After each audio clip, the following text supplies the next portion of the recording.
Hello everyone, it's Seth, probably better known as Saffron Olive, and I'm back here again with Chaz. How's it going today, Chaz? It's going well. We get to talk about my favorite color, so I'm really excited. That's right, we get to Yep. talk the green cards from Eldritch Moon. So let's jump right into it with the Mythics. Yep. First up, a card that might be a little underrated in my opinion, Ishkanah Graftwidow, the legendary spider. So what do Yeah. you say, Green Mage? What do you think? Yeah, I think you're right in saying it's underrated. I think it's also pretty funny that I don't know if how many people were waiting for a legendary spider, and it seems like they got this one right. So here you go. Here's your legendary spider. It's likely better than the legendary werewolf, so that's always amusing. If delirium can be enabled by this point in the curve, you're going to get a lot of value out of Ishkanah. And it just spawns so many spiderlings. You get a decent amount of power and toughness for the casting cost. It's spread across a few different creatures. The second ability is just gravy, and there's obvious EDH implications now that we have a legendary spider to play as a commander. People have a reason to play spider spawning and potentially blow opponents out of the water with a ton of different spiders and its activated abilities. But in terms of constructed, I don't know if this is going to be a four of in any deck, but this could likely be a one of here and there in mid range lists, or we talked about Delirium. This is a strong top end for those types of lists, and you're just getting a lot of value. Yeah, I think worst case, assuming your deck has some shot at achieving Delirium, which is really necessary, just as a 3/5, it's not too exciting. I mean, it's pretty much giant spider territory there, and that's not really a constructed card. But assuming you can, with some regularity, get those spider tokens, the thing I love about this card is it shuts down Avacyn, it shuts down Gisela, it shuts down a lot of the flyers, it shuts down all the spirits we've been talking about, the rattle chains, Yep. some of the new ones.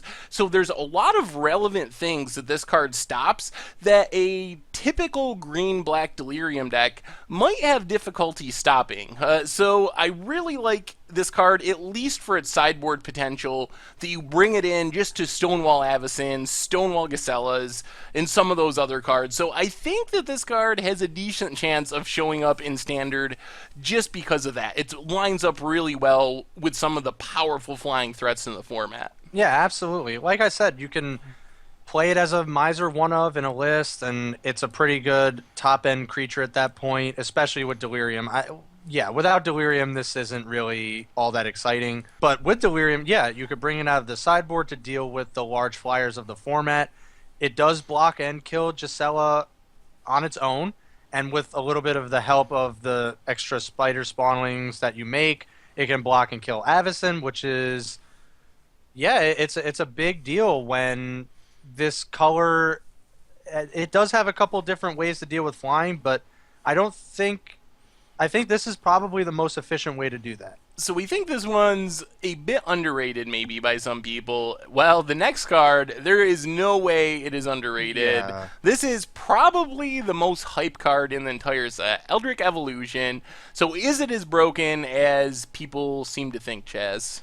I think so. I don't know what the over under is on how much time this will stay in modern before it's banned, but it just seems like I gotta tell you, it just seems like they're giving way too many tools to collected company lists, having now a, another alternative to just simply set up combos without having to rely on collected company. You now have Eldritch Evolution in addition to collected company in those lists to just straight up out of nowhere assemble a combo and win the game.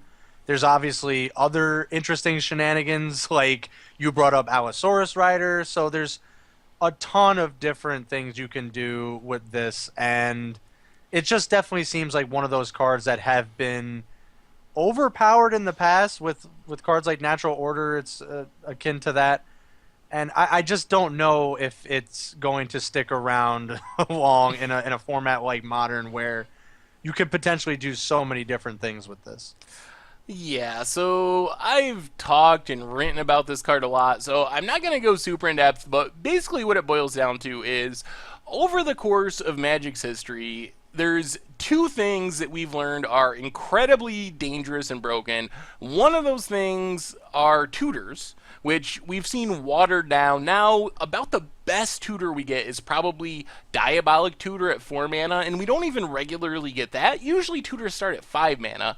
And then another thing is ritual effects, things that cheat on mana costs. We don't get dark rituals anymore, things that add extra mana. This card, for 3 mana, is not only a tutor, but it's also essentially adding 2 mana because you get that X plus 2 from the creature you sack. So it's combining two really broken effects. So why I don't know 100% the most broken application for it, I assume it's putting together combos that are already good, Anafenza and Kitchen Finks, Revelark, and so forth. That's what I think the most likely brokenness from this card is. Just these two abilities combined are incredibly dangerous, and I still can't completely believe they printed this card in a modern set. This seems like one of those cards that's a relic from the game's past that they don't print anymore, so it's really stunning that they printed this in Eldritch Moon. Yeah, absolutely. I think that's the most surprising aspect of this card is like they still print cards like this. Like it just with the cards we've seen over the last few years, these kind of watered down cards, like you said, of versions of older cards. It's just like, where did they go with this? Like, why is this so much more powerful than those? And it's like almost on par with one of those older cards in a new way. And yeah, like I said, I don't know what the over under is on how long this sticks around, but it's going to be doing a lot of interesting stuff. Definitely in standard, I can see, and for sure modern, where the card pool is that much larger and there's so many different things like combos you could put together, weird like Grizzle brand list that could just go all in and try to get a Grizzle brand out on like turn 2 or something like that. The good news is our next card is unlikely to get banned anywhere. No, probably not. Next up is Emarkul's Evangel. Yeah, it's okay. I mean, if there's some way to take advantage of a large sacrifice outlet, like along with a Zulaport Cutthroat, like that's fine. But I just don't see this replacing any of the creatures we already have. Maybe when Nantuko Husk is gone, this can fill its role. But I mean, as long as Nantuko Husk is around and those kind of archetypes, I just don't see where this fits in. Yeah, I agree. Maybe in the future there's some role in an Aristocrats build. At this point, it's doesn't seem better than the other options. And as far as using it just to like upgrade your Secure the Waste tokens, that doesn't really seem worth the effort. Like, yeah, Right. they become 1/1 or become 3/2s and they were 1/1s. But that's not really worth the price of a card, and it's got to sit out on the battlefield for a whole turn, so it's pretty easy for your opponent, if you're going all in on upgrading little creatures into 3/2s, to blow that plan out by killing the Emarkul's Evangel with any of the good sorcery speed removal in the format. The next card is super interesting. Yeah, for sure. Permeating Mass. So I don't even know what to make of this card, Jazz. I don't either. It's a spirit, so it has spirit implications, but this is just so weird. Like, I love the design of this, if nothing else, because it's just something we don't see all that often, and it can be quite potent, actually. It could turn really like threatening creatures just into these 1/3s, and you kind of just trade it back and forth. I love that aspect of like, maybe a Rampless can just use these to stonewall like Sylvan Advocates and just other insane stuff like that. But so there is that application. I don't know if it will happen, but it's definitely there. Yeah, I imagine there being games where just the entire battlefield is all filled, mass, with these permeating masses. I don't know. Like, I can't imagine a place for it right off the top of my head, but the effect is unique enough, and it does. You can turn an Ulamog into a 1/3 or something. Like, it does really weird things that no other card does. So maybe there's applications that I'm not seeing right off the top of my head. But I do really like the card. I think it's a really cool design. So even if it never sees play, I'm glad it exists and that they printed it. Yeah, I think it could get there, especially when, Seth, I mean, this is a topic that comes up all the time with humans running around so much and Collected Company and Sylvan Advocate running around. I mean, I'm totally fine turning them all into Permeating Mass creatures, so yeah, maybe. Oh, well, next we have another spirit, but also a wolf, so we're double dipping in the tribes. Yeah, Spirit sure. of the Hunt. Kind of an interesting card. What do you think, Jazz? Yeah, in a format where you really only have to worry about, like, Kozilek's return. Yeah, I guess Languish. I don't know if there's going to be a viable wolf or werewolf list. Probably not. I don't even know if they would even want to play this card, but I love green creatures with flash. You never have to you can't sleep on a green creature with flash, and that's just kind of like a rule of mine. But I don't know. I don't really see where this fits in right away. It is pretty cool. It was Wedge's spoiler card, so that's awesome.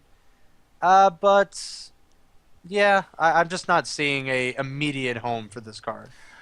Yeah, this card, there's a lot of things that need to happen for it to see play. First off, as you mentioned, there needs to be a playable werewolf deck, which is kind of a hit or miss proposition. Yep. And then you need to have cards that giving +0/+3 actually is good against. And as you mentioned, there's not a lot of them right now. It is good against Languish, and it could be good against like Radiant Flames or Kozilek's Return. So I think best case scenario for this card is somehow a wolf deck develops, and then somehow this card shows up as a sideboard card to specifically bring in to save your team from Radiant Flames or from Languish. I could see that being probably the best case scenario, but I think my bet is, if I had to pick, is that a werewolf deck never really develops and this card doesn't really see play. Yeah, I wouldn't bet against you on that one, so I think we're in agreement there. I really want to hear your thoughts on this next one, Chaz. I'll let you go first, and then I'll share my feelings. Splendid Reclamation.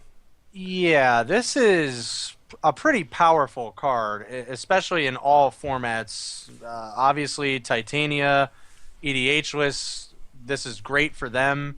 This just has so many different applications.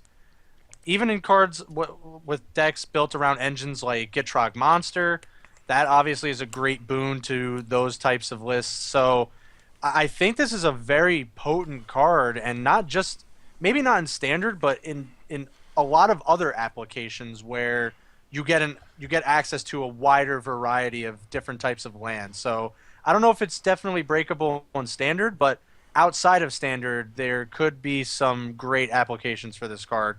And like I said, this is a huge boon to like Titania lists where you're looking to get lands in and out of your graveyard all the time. I think this card is absurd. I think this card might be one of the most powerful cards in the whole set. This card, I think... So, if you think about Standard, right now in Rampless, people play Explosive Vegetation, which is 4 mana. You get 2 lands from your library onto the battlefield. This card, if you're playing things to intentionally self-mill on turns 1, 2, 3, there's a realistic shot that you are ramping 4 lands, 5 lands, 6 lands, all the way up from like 4 mana to 8 or 9 mana. Like, that doesn't seem crazy to me at all. And then you're casting on turn 5 or turn 6 huge Eldrazi. Modern, this is almost a scape shift that works from your graveyard. You could build a deck where your entire plan was just to fill your graveyard with lands using dredge effects, using Satyr Wayfinder effects, and then you resolve this, get back Valakut along with a whole bunch of lands, and win the game. Like, at 4 mana, there's a lot of potential in this card, not just in casual formats where I think it'll be very good. I know I would play something like this in EDH, but this card, to me, I think is incredibly powerful, and I would not be surprised at all if it saw play in Standard and in Modern, and who knows? There could be a chance, even in something like Legacy. So Yeah, you're definitely onto something. Scape Shift is a 4 mana sorcery, and it still continues to have a lot of success in Modern. So there's something where it's a different kind of deck building where you're filling the graveyard rather than just playing lands and just going for a combo, like just having them in play and comboing them with Scape Shift like that. So there is a little bit of a different take on the deck building. But yeah, it's really powerful. It's really easy to cast with just one green. And I think you're onto something. You can sort of use this as like a huge ramp spell to start playing cards like Emarkul insanely quickly. yeah, I mean, it obviously takes some work, and you got to build around it. You don't want to just slam this in a deck and get Yeah. back your Evolving Wilds or something. Yeah, that wouldn't be too. But I think the payoff is big enough that I think it could be worth building your deck around this effect. Like I could imagine in modern Scape Shift, they have to wait until there's 7 lands on the battlefield to kill someone. I could imagine that in the right build, you would be able to kill people a turn or two faster using a graveyard Splendid Reclamation build of Scape Shift than you would with actual Scape Shift because you don't have to wait until you get all those lands on the battlefield. Yeah, that's likely true. So it's definitely something worth brewing around. We'll see what actually happens, but the effect is super powerful for its mana cost. Yep. And our last green card, Oh, is this the intro pack rare, Chaz? this is unfortunately an intro pack rare, Uh, and not a very good one either at that. Poor Treebeard. For those of you that have watched Lord of the Rings, but yeah, it's a sad, angry Treebeard, and I don't think this is going anywhere. Yeah, it replaces itself. You draw a card at least for your trouble, but isn't there a green card that's like 6 mana, 6/6, and whenever a creature enters the battlefield, you draw a card? Doesn't that just seem Yeah. way better than what this is? yeah, probably. I mean, not I only think there's a lot of cards better than this, unfortunately. So, not too great a promising future for Ulvenwald Observer, unfortunately. maybe in casual tree folk tribal, that might be the place for Ulvenwald Observer to Yeah, and shine. that might even be questionable.